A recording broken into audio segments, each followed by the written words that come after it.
स्वर सुधा मंच पर प्रस्तुत है मनु भंडारी की कहानी अकेली। सोमा बुआ बुढ़िया है, सोमा बुआ परित्यक्ता है, सोमा बुआ अकेली है। सोमा बुआ का जवान बेटा क्या जाता रहा, उनकी अपनी जवानी चली गई। पति को पुत्र वियोग का ऐसा सदमा लगा कि वे पत्नी घर बार तजकर तीर्थवासी हुए और परिवार में ऐसा कोई सदस्य था नहीं जो उनके एकाकीपन को दूर करता। पिछले 20 वर्षों से उनके जीवन की इस एक रास्ता में किसी प्रकार का कोई व्यवधान उपस्थित नहीं हुआ, कोई परिवर्तन नहीं आया। यूं हर साल 1 महीने के लिए उनके पति उनके पास आकर रहते थे, पर कभी उन्होंने पति की प्रतीक्षा नहीं की, उनकी राह में आंखें नहीं बिछाई।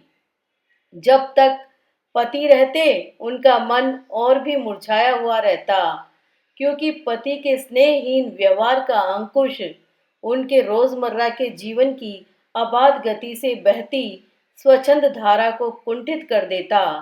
उस समय उनका घूमना फिरना, मिलना जुलना बंद हो जाता और सन्यासी जी महाराज से तो यह भी नहीं होता कि 2 मीठे बोल बोलकर सोमा बुआ को एक ऐसा संबल ही पकड़ा दें जिसका आसरा लेकर वह उनके वियोग के 11 महीने काट दें।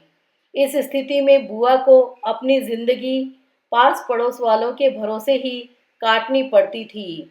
किसी के घर मुंडन हो, छठी हो, जनेऊ हो, शादी हो या गमी, बुआ पहुंच जाती और फिर छाती फाड़कर काम करती, मानो वे दूसरे के घर में नहीं अपने ही घर में काम कर रही हों। आजकल सोमा बुआ के पति आए हुए हैं और अभी अभी कुछ कहा सुनी होकर चुकी है। बुआ आंगन में बैठी धूप खा रही है, पास रखी कटोरी से तेल लेकर हाथों में मल रही है और बड़बड़ा रही है। इस 1 महीने में अन्य अवयवों के शिथिल हो जाने के कारण उनकी जीभ ही सबसे अधिक सजीव और सक्रिय हो उठती है। तभी हाथ में एक फटी साड़ी और पापड़ लेकर ऊपर से राधा भाभी उतरी। क्या हो गया बुआ, क्यों बड़बड़ा रही हो? फिर सन्यासी जी महाराज ने कुछ कह दिया क्या? अरे मैं कहीं चली जाऊं, सो ही इन्हें नहीं सुहाता। कल चौक वाले किशोरी लाल के बेटे का मुंडन था, सारी बिरादरी का न्योता था। मैं तो जानती थी कि यह पैसे का ही गरूर है जो मुंडन पर भी सारी बिरादरी का न्योता है, पर काम उन नई नवेली बहुओं से संभलेगा नहीं, सो जल्दी ही चली गई। हुआ भी वही। और सरक कर बुआ ने राधा के हाथ से पापड़ लेकर सुखाने शुरू कर दिए। एक काम गत से नहीं हो रहा था। अब घर में कोई बड़ा बूढ़ा हो तो बतावे, या कभी किया हो तो जाने। गीत वाली औरतें मुंडन पर बन्ना बन्नी गा रही थी। मेरा तो हंसते हंसते पेट फूल गया और उसकी याद से ही कुछ देर पहले का दुख और आक्रोश धुल गया। अपने सहज स्वाभाविक रूप में वे कहने लगी, भट्टी पर देखो तो अजब तमाशा, समोसे कच्चे ही उतार दिए और इतने बना दिए कि 2 बार खिला दो, और गुलाब जामुन इतने कम कि एक पंगत में भी पूरे न पड़े। उसी समय खोया मंगाकर नए गुलाब जामुन बनाए। दोनों बहुएं और किशोरी लाल तो बेचारे इतना जस मान रहे थे कि क्या बताऊं। कहने लगे, अम्मा तुम न होती तो आज भद उड़ जाती, तुमने तो आज लाज रख ली। मैंने तो कह दिया कि अरे अपने ही काम नहीं आवेंगे तो कोई बाहर से तो आवेगा नहीं। ये तो आजकल इनका रोटी पानी का काम रहता है, नहीं तो मैं तो सवेरे से ही चली जाती। तो सन्यासी महाराज क्यों बिगड़ पड़े? उन्हें तुम्हारा आना जाना अच्छा नहीं लगता न बुआ? यूं तो मैं कहीं आऊं जाऊं सो ही इन्हें नहीं सुहाता, और फिर कल किशोरी के यहाँ से बुलावा नहीं आया। अरे मैं तो कहूँ कि घर वालों का कैसा बुलावा, वे लोग तो मुझे अपनी माँ से कम नहीं समझते, नहीं तो कौन भला यूं भट्टी और भंडारगढ़ सौंप दे। पर उन्हें अब कौन समझावे। कहने लगे, तू जबरदस्ती दूसरों के घर में टांग अड़ाती फिरती है। और एकाएक उन्हें उस क्रोध भरी वाणी और कटु वचनों का स्मरण हो आया जिनकी बौछार कुछ देर पहले ही उन पर होकर चुकी थी। याद आते ही फिर उनके आंसू बह चले। अरे रोती क्यों हो बुआ? कहना सुनना तो चलता ही रहता है। सन्यासी जी महाराज 1 महीने को तो आकर रहते हैं, सुन लिया करो। और क्या, सुनने को तो सुनती ही हूँ, पर मन तो दुखता ही है कि 1 महीने को आते हैं तो भी कभी मीठे बोल नहीं बोलते। मेरा आना जाना इन्हें सुहाता नहीं। सो तू ही बता राधा, ये तो साल में 11 महीने हरिद्वार रहते हैं। इन्हें तो नाते रिश्ते वालों से कुछ लेना देना नहीं, और मुझे तो सबसे निभाना पड़ता है। मैं भी सबसे तोड़ ताड़ कर बैठ जाऊं तो कैसे चले। मैं तो इनसे कहती हूँ कि जब पल्ला पकड़ा है तो अंत समय में भी साथ ही रखो। सो तो इनसे होता नहीं। सारा धर्म कर्म यही लूटेंगे, सारा जस यही बटोरेंगे, और मैं अकेली पड़ी पड़ी यहाँ इनके नाम को रोया करूं। उस पर से कहीं आऊं जाऊं, वह भी इनसे बर्दाश्त नहीं होता।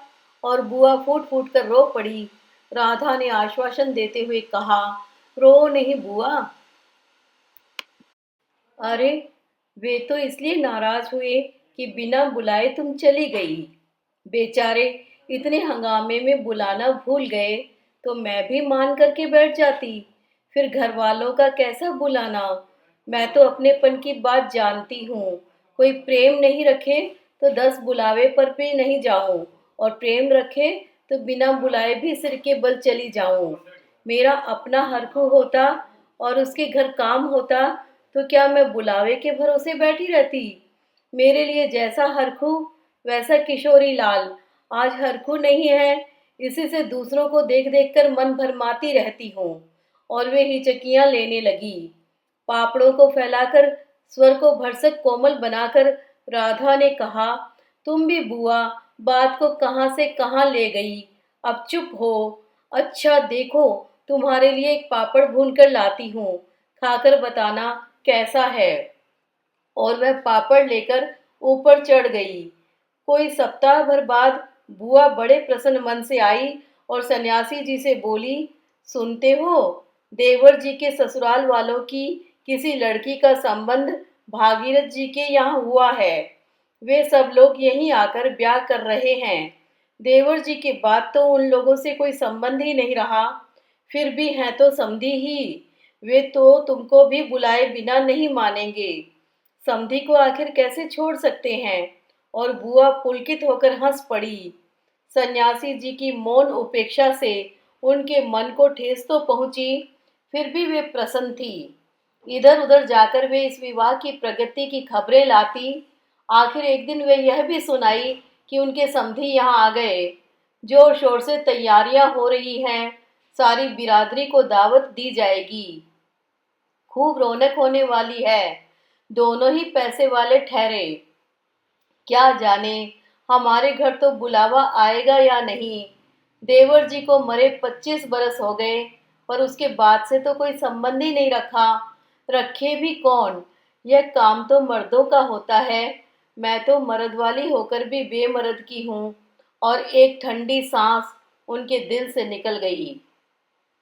अरे वाह बुआ, तुम्हारा नाम कैसे नहीं हो सकता। तुम तो समधिन ठहरी। देवर चाहे न रहें, पर कोई रिश्ता थोड़े ही टूट जाता है।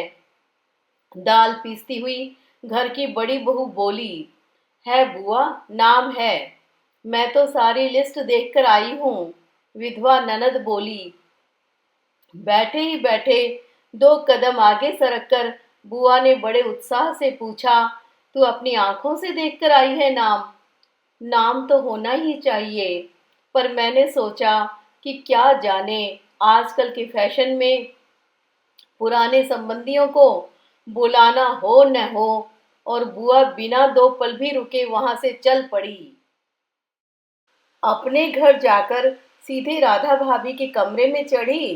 क्यों री राधा, तू तो जानती है कि नए फैशन में लड़की की शादी में क्या दिया जावे है। समधियों का मामला ठहरा, सो भी पैसे वाले। खाली हाथ जाऊंगी तो अच्छा नहीं लगेगा।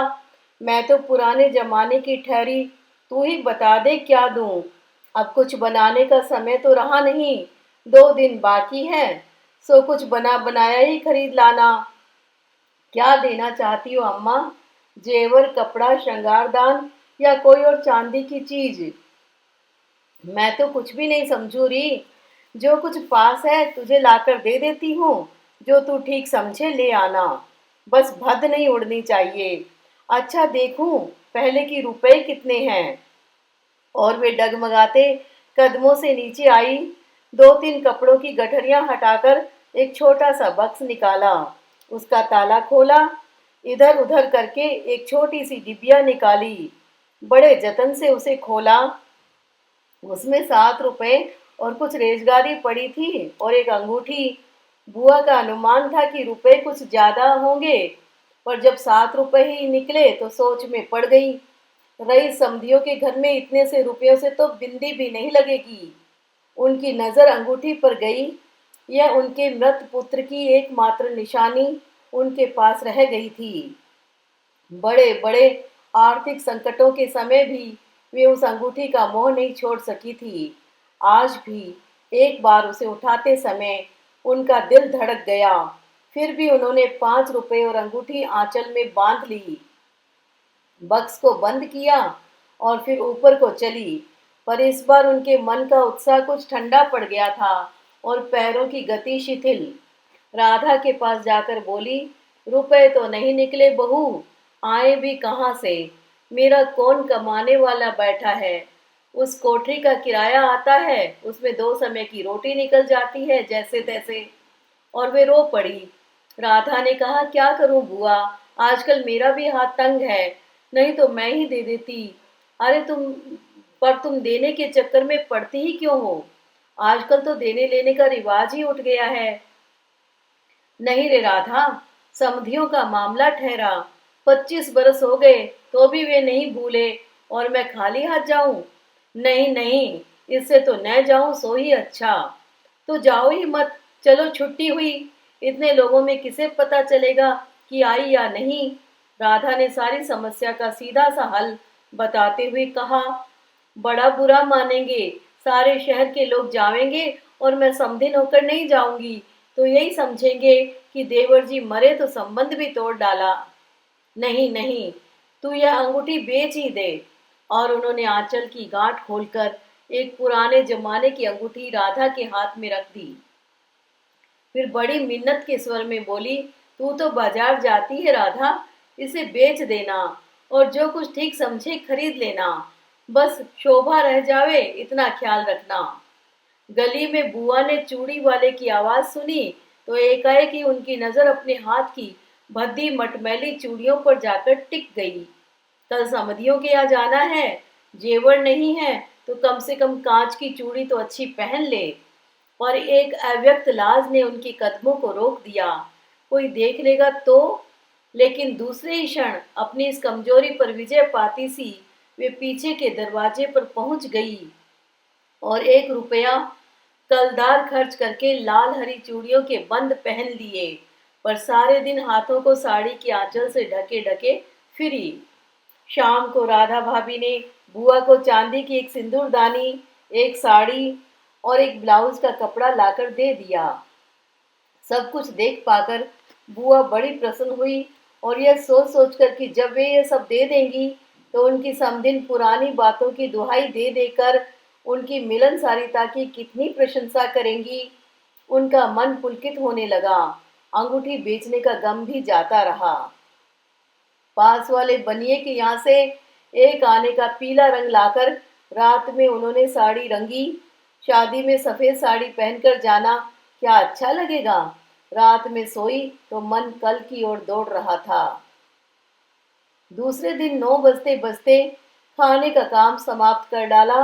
अपनी रंगी हुई साड़ी देखी तो कुछ जची नहीं। फिर ऊपर राधा के पास पहुंची।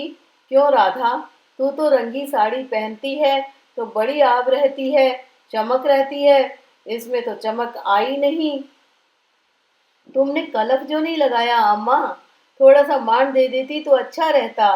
अभी दे लो, ठीक हो जाएगी। बुलावा कब का है? अरे नए फैशन वालों की मत पूछो, ऐन मौकों पर बुलावा आता है।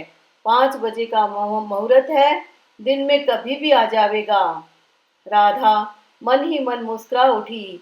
बुआ ने साड़ी में मांड लगाकर सुखा दिया, फिर एक नई थाली निकाली। अपनी जवानी के दिनों में बिना हुए क्रोशिया का एक छोटा सा मेजपोश निकाला। थाली में साड़ी, सिंदूरदानी, एक नारियल और थोड़े से बताशे सजाए। फिर जाकर राधा को दिखाया। सन्यासी महाराज सवेरे से इस आयोजन को देख रहे थे। उन्होंने कल से लेकर आज तक कोई 25 बार चेतावनी दे दी थी कि यदि कोई बुलाने न आए तो चली मत जाना, नहीं तो ठीक नहीं होगा। हर बार बुआ ने बड़े ही विश्वास के साथ कहा, मुझे क्या बावली ही समझ रखा है जो बिना बुलाए चली जाऊंगी। अरे, वह पड़ोस वालों की नंदा अपनी आंखों से बुलावे की लिस्ट में नाम देखकर आई है, और बुलावेंगे क्यों नहीं। शहर वालों को बुलावेंगे और समधियों को नहीं बुलावेंगे क्या। 3 बजे के करीब बुआ को अनमने भाव से छत पर इधर उधर देख घूमते देख राधा भाभी ने आवाज लगाई, गई नहीं बुआ। एकाएक चौंकते हुए बुआ ने पूछा, कितने बज गए राधा। क्या कहा, 3। सर्दी में तो दिन का पता ही नहीं लगता है। बजे 3 ही है और धूप सारी छत पर से ऐसे सिमट गई मानो शाम हो गई हो। फिर एकाएक जैसे ख्याल आया कि वह तो भाभी के प्रश्न का उत्तर नहीं हुआ, तो जरा ठंडे स्वर में बोली, मुहूर्त तो 5 बजे का है। जाऊंगी तो 4 तक जाऊंगी, अभी तो 3 ही बजे हैं। बड़ी सावधानी से उन्होंने स्वर में लापरवाही का पुट दिया। बुआ छत पर से गली में नजर फैलाए खड़ी थी। उनके पीछे ही रस्सी पर धोती फैली हुई थी, जिसमें कलफ लगा था और अभ्रक छिड़का हुआ था। अभ्रक के बिखरे हुए कण रह रहकर धूप में चमक जाते थे, ठीक वैसे ही जैसे किसी को भी गली में घुसता देख बुआ का चेहरा चमक उठता था।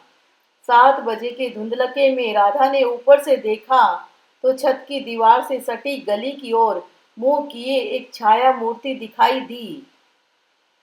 उसका मन भर आया। बिना कुछ पूछे इतना ही कहा, बुआ, सर्दी में खड़ी खड़ी यहाँ क्या कर रही हो। आज खाना नहीं बनेगा क्या। 7 तो बज गए। जैसे एकाएक नींद में से जागते हुए बुआ ने पूछा, क्या कहा, 7 बज गए। और मन ही मन उभरा, और 7 कैसे बज सकते हैं, मुहूर्त तो 5 बजे का था। और फिर एकाएक ही सारी स्थिति को समझते हुए गहरे अवसाद में डूबे स्वर को भरसक संयंत्र बनाकर बोली, अरे खाने का क्या है, अभी बना लूंगी। 2 जनों का तो खाना है, क्या खाना और क्या पकाना। फिर उन्होंने सूखी साड़ी को उतारा, नीचे जाकर अच्छी तरह उसकी तह की, धीरे धीरे हाथों से चूड़ियां खोली, थाली में सजाया हुआ सारा सामान उठाया और सारी चीजें बड़े जतन से अपने एकमात्र संदूक में रख दी, और फिर बड़े ही बुझे हुए दिल से अंगीठी जलाने बैठी।